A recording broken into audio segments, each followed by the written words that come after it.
In Washington State in 1982, the time of the first incident, the witness was about 5 years old, and she and her mother were visiting her grandmother on the reservation where she lived. While the two adults cooked lunch in the house, the witness decided to stay in the back room where she could play with her toys. Soon she began to notice that something strange was happening in the backyard of the house. Out of the corner of my eye, I saw something fluttering on the top of a tall cinder block wall outside that divided the housing. I paid no mind and continued to play with my toys. Then, all of the sudden, I see two red gloves reaching up from behind this very tall cement wall. I stood up and walked to the sliding glass door to get a better look when all of a sudden Spider-Man, red and blue tight suit, mask covering the whole head and face, began to crawl over the wall, very slithery and slow like a snake. The witness was shocked, but she had to welcome the supernatural superhero. It was interesting to note how the witness claimed to have lured the creature instead of trying to run away. She remembers being curious and walking towards the back door to greet the creature when it suddenly froze. Unable to move or speak, the character approached the window, placed both hands on it, and simply stood there, tilting his head from side to side. She tried to scream in terror, but she could make no sound except a whimper, which she managed after several attempts. As she continued to scream silently, her grandmother came into the room to check on her. Grandma said her name. She just stood still and pointed to the window. Tears rolled down her cheeks and she repeated Spider-Man. Only when her grandmother asked what she saw. Strangely, the witness does not describe how the creature left the scene when she entered her room. Maybe it disappeared or quickly slipped out the back of the house. At that moment, the grandmother felt that something very strange had happened and called her mother, and both of them brought the witness into the kitchen to calm her down. Both adults were clearly scared, according to the witness, who remembers the look on both of their faces, but continued to tell her she imagined what she saw. The witness claimed she was returning to her grandmother's house when she was 16, and she hasn't forgotten the horror she saw. She asked her grandmother about the time she saw Spider-Man and was surprised to learn new information. She told me that 2 years before I was born, there was a young man on the reservation who had what we now believe to be autism. He was harmless and everybody knew him. One day, my grandmother was at a yard sale and the young man kept picking up an old Spider-Man Halloween costume. She noticed his fascination and bought him a suit. He put it on and started running around the reservation acting like Spider-Man. He never took off the suit. In fact, he wore it until he passed away. Tragically, the young man ran into the road one day, was hit by a truck, and passed away. Of course, he was wearing the suit. Soon after, children in the reservation began seeing what they thought was the boy's ghost still in his Spider-Man's costume. The grandmother believes that this is what she saw, and that the ghost came to play with her. Interestingly, as the witness told her story, she heard from several other people who claimed to have seen this Spider-Man ghost on the reservation as well. The Avon Haunted Bridge is a location in Indiana rumored to be haunted.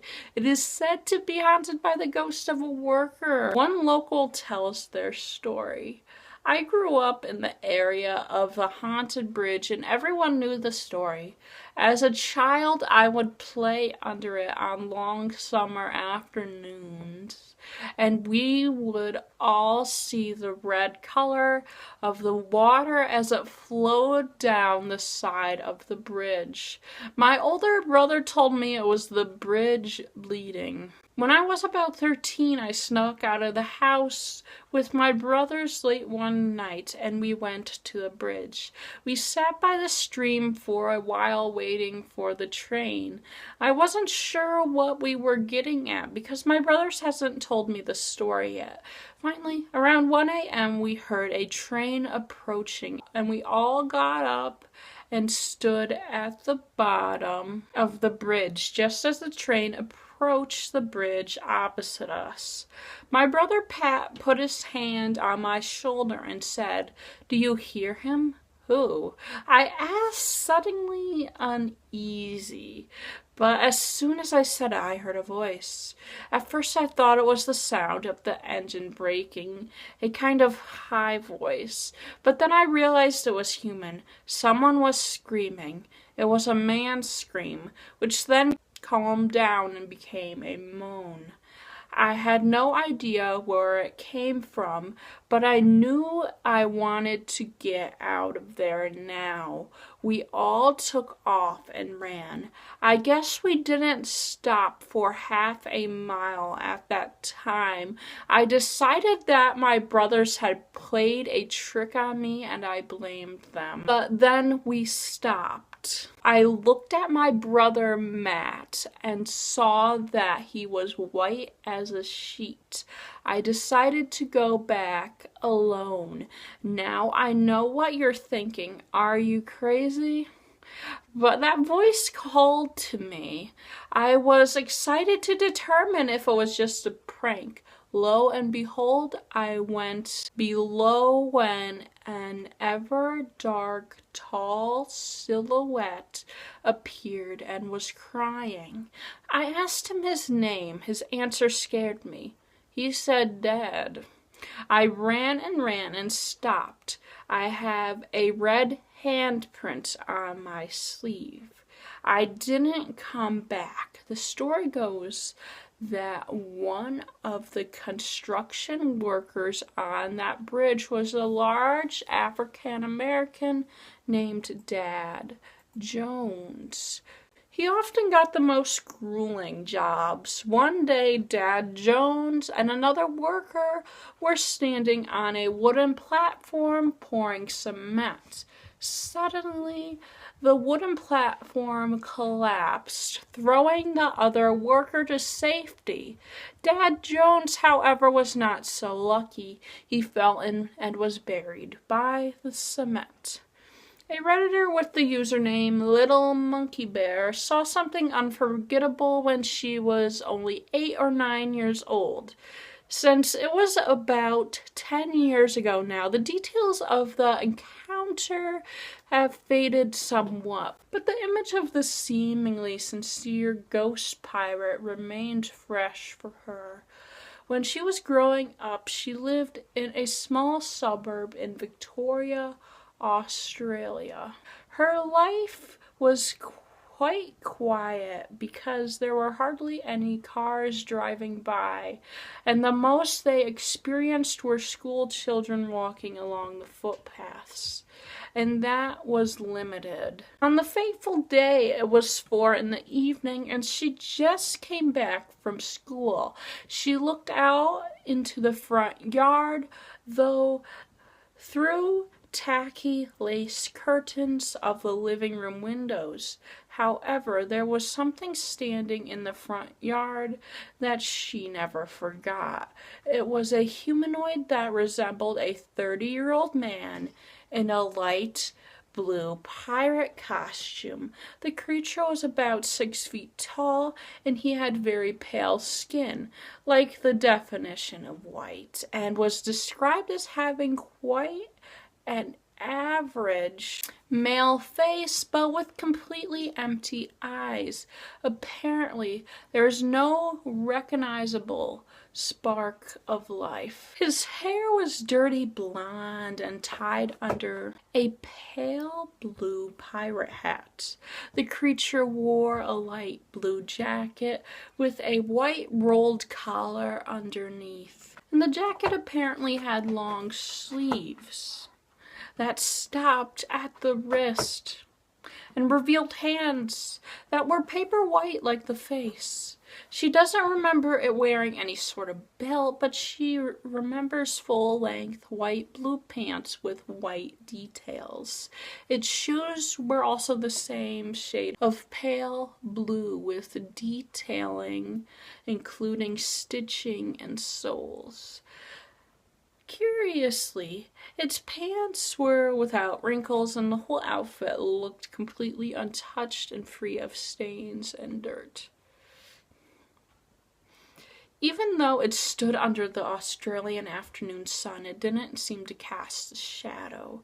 It didn't seem to be breathing. Such a surreal apparition meant she immediately became anxious. She jumped on the couch to hide from the creature, where she stayed for a while. But when she finally worked up the courage to look again, the creature was still very visible, and she knew it was watching her. She described it as like one of those paintings where no matter where you look, the eyes seem to follow you. Trying to figure out if her eyes were somehow deceiving her or if she was just the victim of a cruel prank. She continued to stare at the paranormal pirate for another 2 to 3 minutes before it just disappeared. Her memory of the creature's departure are hazy 10 years later, but she remembers that after a while it just wasn't there. After the incident, she was always afraid to look in the front yard. And although she has since moved houses, the creature still comes to mind when she is anxious or feels she is being watched. Although she admits it may have been a local kid playing a prank on her, it seems to have been too long and unnatural and apparently bothered her so much that she felt and continues to feel that it wasn't human. In every house she visited, she always had the feeling that certain rooms were only bad news. In her first house, it was the corridor leading from their front door. In the second house, it was the room next to her bedroom. And in the house she is in now, it is the spare bedroom again. There is a window that looks out to the garden line that we share with the neighbor, but the curtains are never closed because it isn't possible for anyone to look in from the neighbor's house. However, she always gets the feeling that someone is looking through the window. Neville Jacques is a social worker who lives with his wife in England and decided to visit the Canary Islands in November and December 2012. On this particular occasion, the happy couple walked back to their hotel. It was about 4 p.m, and there were other vacationers wandering around. The walking path is on a fairly high volcanic rock face right at the edge of the sea. However, this beautiful scenery was certainly not enhanced. The dark presence the couple soon noticed about 100 meters from them. In front of them, a thin man about 6'2" wore a wide-brimmed black hat and a narrow face adorned with dark 60s sunglasses. He wore a long-sleeved shirt, a light blouse, and long pants on his thin legs. This utterly ridiculous outfit only made the man's face look even more strikingly strange. It looked deathly pale, like it was plastered with sunscreen. Walking towards them, Neville was clearly starting to feel uncomfortable. He felt him looking at them, Although he could not see his eyes behind his dark glasses, the couple laughed at the odd-looking stranger, but that laughter must have soon turned into fear. The stranger approached them, and they realized that he was not wearing sunscreen. It was his skin, whiter than white. He held out his large hands in front of him, the pale fingers remarkably long. When he was about 5 feet from them, he realized the full fear factor of the situation. His skin was almost translucent, and his sunglasses were completely around his eyes. His face was narrow and sunken, his jaw was angular and highlighted by prominent cheekbones. Neville thought the man looked to be in his 60s. As the misty creature passed the horrified couple, it turned its head to look directly at Neville and spoke with an acknowledging manner. It said something that the Jocks couple didn't even understand. It didn't even sound like human language. It was high and low pitched at the same time. The strange creature then left the scene. Neville noticed how strange it was that neither he nor his wife thought to look where the man went. They didn't even think about taking pictures and didn't understand why they didn't. Neville said he felt like the man was watching him ever since he first noticed him. When the pair returned to their hotel, Neville couldn't stop thinking about the meeting and disclosed it with Barbara. He claimed the man they saw wasn't from around here, and his clothes weren't right. He looked completely unlike anyone else Neville had ever seen. As he was trying to fall asleep, he found he couldn't sleep much. He kept seeing the man in his mind every time he tried to fall asleep. He was haunted by the thoughts of the strange creature for the rest of his holiday. It certainly put a damper on his tropical adventure. Neville would later hear Nick Redfern talking about Men in Black on Coast to Coast AM and be shocked to see an artist's impression of one such entity that almost perfectly resembled the strange man he saw. He contacted Mr. Redfern and relayed the story. On January 1st, 2010, a woman named Christina was driving home with her spouse to Clovis from Moderna, California. She writes, "After a stop sign, I saw a man walking in the middle of the road. He was walking towards me with his eyes down. He had a gray dull sweater with the hood up and blue pants. He was a tall white man. He looked young, in his early 20s or late teens. I swerved to dodge hitting him since he came out of nowhere. When I turned around to see where he had gone, we hit a huge patch of dense fog, strange as it was a clear night, and I felt sick to my stomach. I wanted to believe it was a person, but there were many things that made me doubt that about him.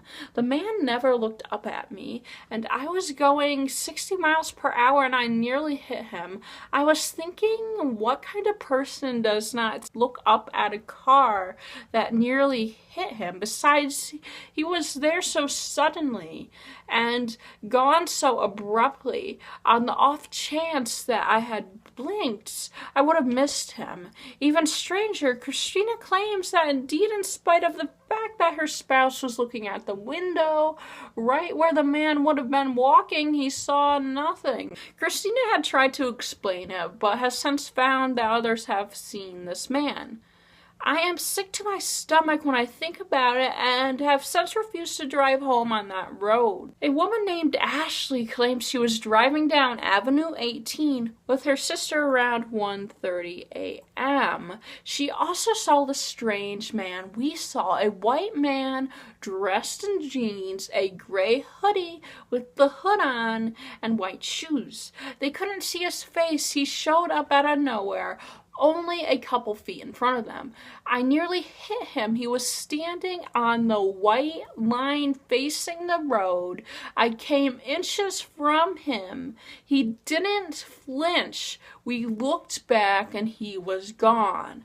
Another woman named Maddie saw this man on the same road wearing the same outfit, but on a different day. She writes, we were driving down Avenue 18 in Madura. We saw a man wearing jeans, a gray zip-up sweatshirt with his hoodie on, and standing on the white line. We thought we were going to hit him. When we looked back, he was gone. In the winter of 2013, a woman named Kelly moreover claims to have also nearly hit this man. She was shocked to find that other people had experiences with the man. One night, I was coming home. It was late, probably around 3 a.m. It was a bit foggy, but still clear enough to see. I saw the same man. Blue pants, gray hoodie, white tennis shoes. I swerved as I drove by him. He didn't look up or move out of the way. It was odd since I have never seen anyone walking around this area. So who is this man so many people have seen walking in the middle of the road at night on Avenue 8? Is he a ghost? Perhaps the victim of a car crash on that road? Or is he a prankster? Just someone who enjoys late night walks. It's unlikely to be a prankster unless he is extremely committed, given that people are seeing him in the middle of winter in the early morning hours when the temperature drops. It isn't likely that someone would be willing to put themselves through such temperatures in the hope of frightening a few passing drivers.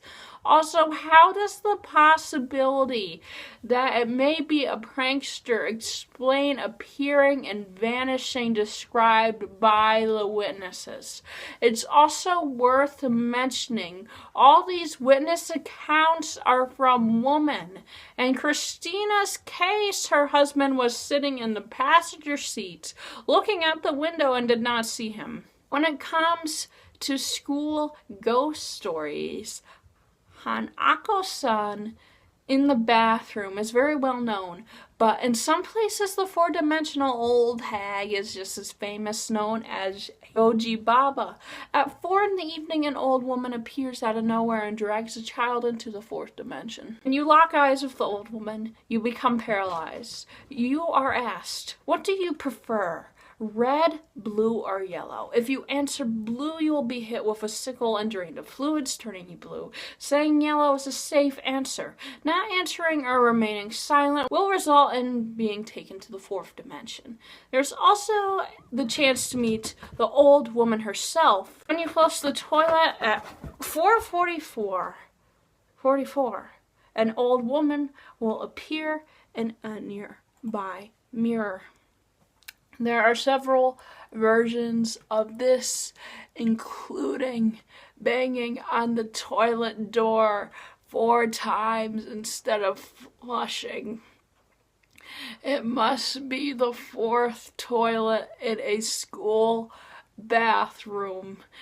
The figure of an old woman is stained red and pushing a cart containing the bones of children she attacked.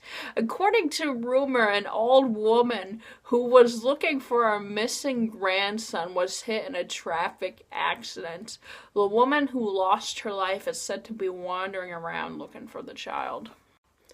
William Adams rubbed the sleep from his eyes and climbed out of bed.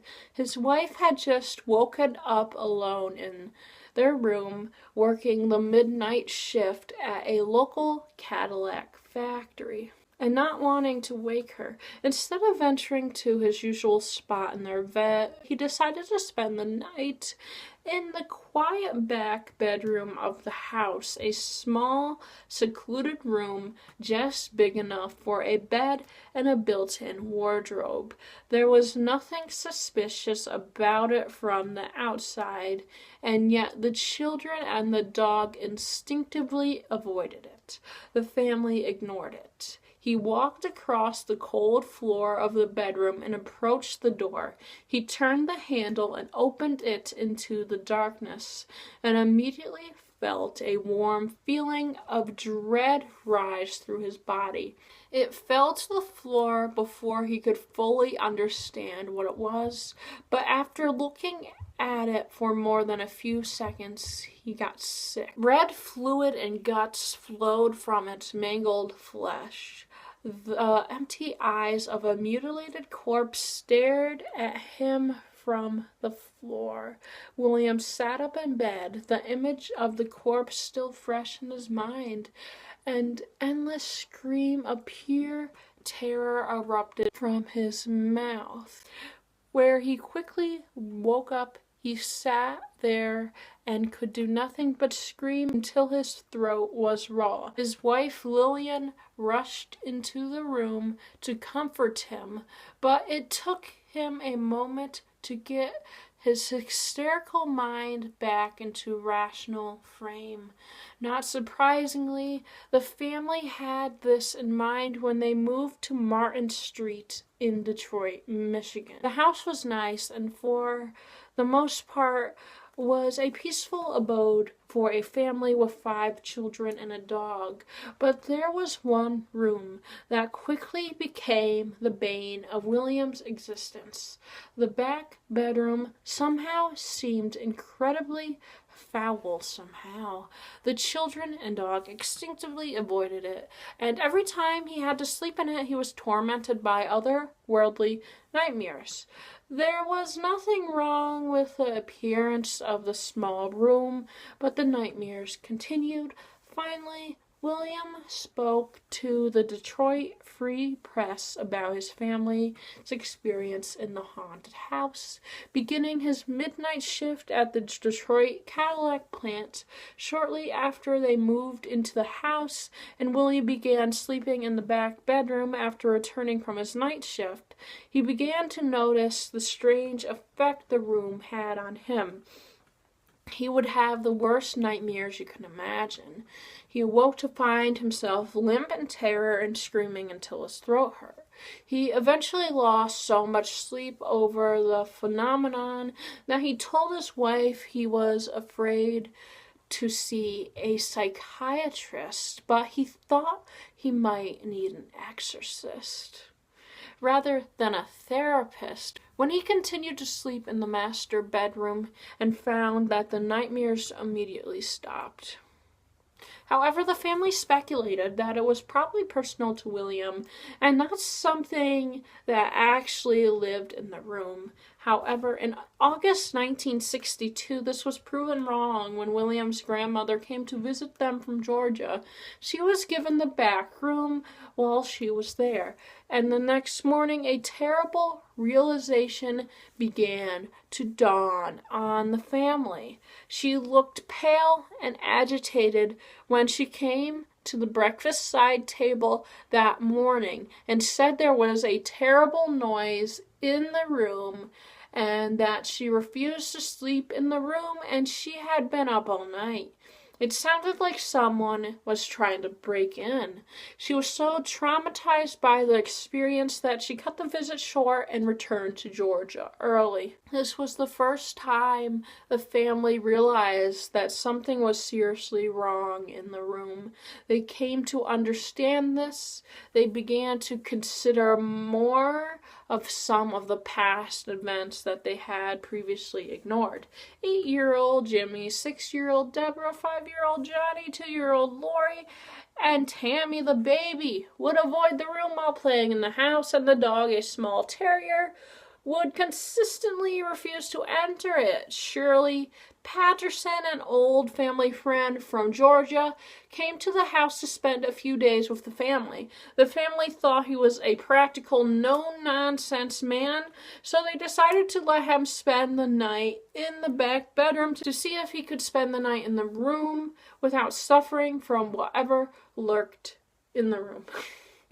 It would prove that this phenomenon was just a mixture of their imaginations and strange coincidence. They decided to let Patterson go in blind, so to speak, because they chose not to tell him about their unpleasant experiences in the room. Later, he said he had only been in bed a few minutes, perhaps not even asleep, when something strange happened. He stood against the wall and felt someone turn him over. He couldn't describe the feeling. All he knew was that it turned him around, and he saw someone standing outside the door. It was a woman. At first he thought it was Lillian. Despite his reason, he trembled with fear. The figure looked away from him into the kitchen. It had long hair and a short coat over a blue dress. Acutely realizing that the woman he was looking at was not Lillian, and maybe not even human, he screamed as loud as he could and ran towards her. Just as he approached her, every light in the house went out. He staggered in the dark for a while until the lights came back on and he met Lillian in the kitchen. The mysterious woman in the blue dress was nowhere to be seen. William had left earlier for his midnight shift at the factory.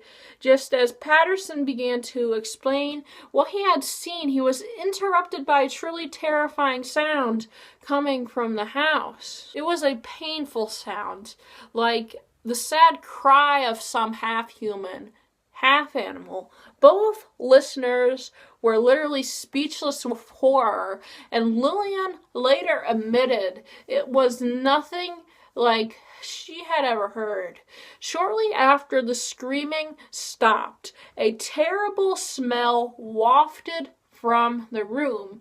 It was strong enough to make both Patterson and Lillian sick. The heavy door to the house's utility room swung several inches before slamming back into place.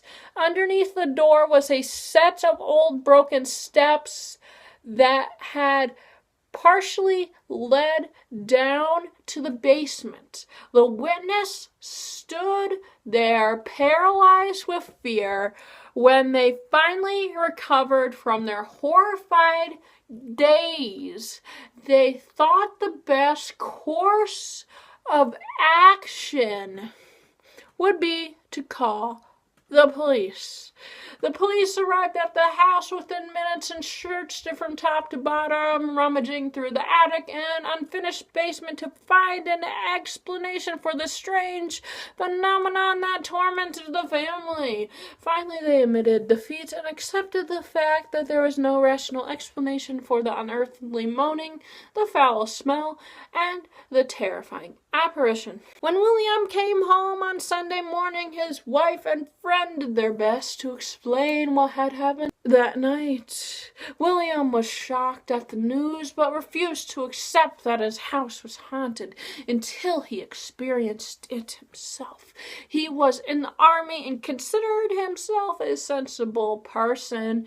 It was 7:30 p.m. on Sunday that evening when William was lying on the bed in the back bedroom. He gave himself an ultimatum. He would either conquer everything in the room or admit defeat and leave the room and the whole house to the creature that seemed to be lurking there. He lay there in solitude for some time when he heard a movement. He left Patterson and Lillian sitting in the hall with a small table lamp as the only light, probably believing that the darkness favored inexplicable activity.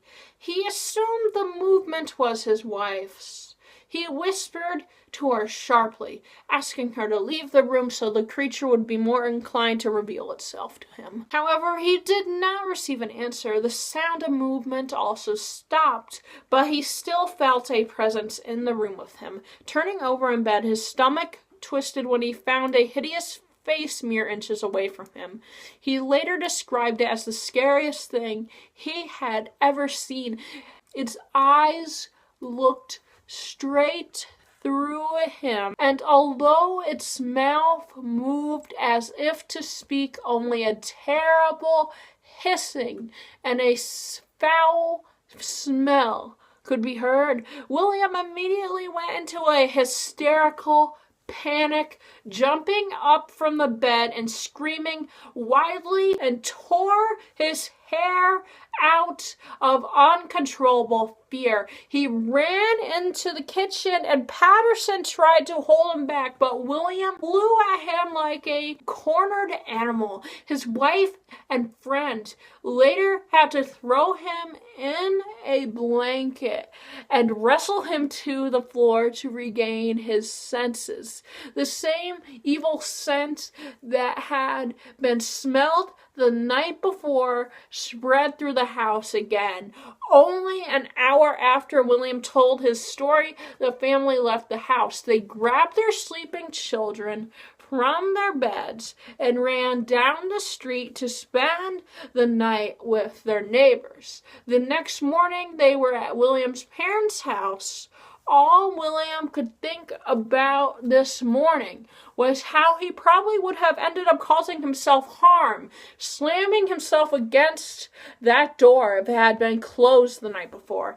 Eventually, with the help of his friends, the family found another house and took their belongings from the Martin Street house in several daylight visits, and will never return to the cursed property. The final chapter of the story of the Martin Street Hell House happened when two kids, Leo and his sister Virginia, ventured to the house one night to try to verify the story told by William and Lillian. Leo stayed lying in the dark back bedroom for 10 minutes, leaving his sister to stand out in the kitchen.